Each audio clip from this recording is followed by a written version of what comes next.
The first round of voting in the gender equality referendum is over as hundreds turned out to the polls today. Good evening, everyone. I'm Charisma Robinson. I'm Keisha Latterly. Thanks for joining us. Topping the news tonight, near 3,000 voters said yes or no to 4 constitutional amendment bills today. Our news team was at the main polling station as the first ballots were cast. Our Clint Watson reports. We're ready. We're trying to accommodate everybody and try to be as efficient. I met with all the staff last night and told them that let's see how quickly we can get people in and out. Supervising Presiding Officer Harrison Thompson making sure that at 8 a.m. polls opened on time to the queue of law enforcement officers, poll workers, and those with special permission to cast ballots because they will either be out of country or in hospital on referendum day.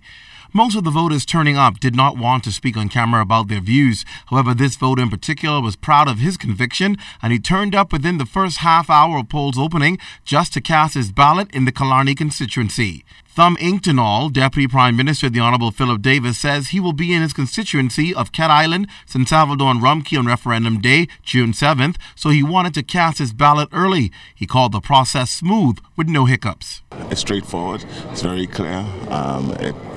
It's not confusing at all, and it's just a question of you mark your yes vote 4 times instead of just voting once. And how did you vote, sir? Yes, or fall for. Parliamentary Commissioner Sherlyn Hall says 2,700 voters were eligible to vote in the advanced polls here in New Providence, the Family Islands, and government offices in the U.S., Canada, and the UK.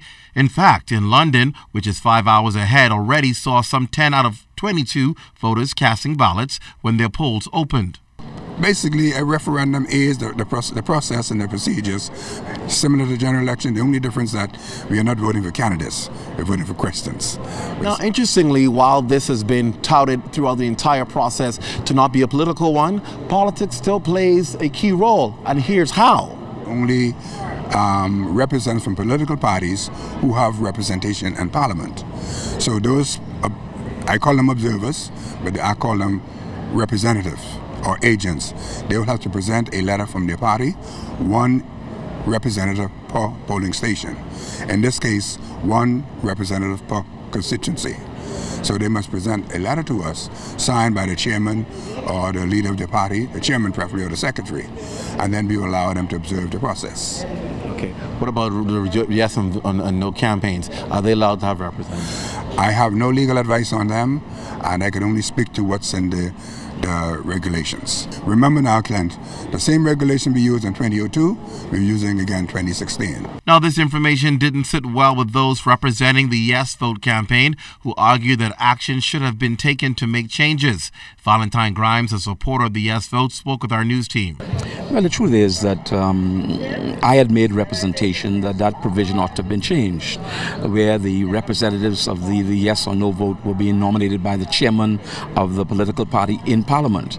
I thought that ought to have been changed. It wasn't changed, but it is what it is. But it doesn't prohibit a chairman from nominating someone from the yes side or from the no side, and I think people have done that. I'm satisfied that political parties will facilitate anyone from the no campaign if they want to come forward and be a representative. But it was unfortunate it wasn't changed. And once advanced voting is completed, these ballot boxes will remain sealed. They'll be taken to an undisclosed secured location where they will remain until referendum day, when all of the ballots will be counted together.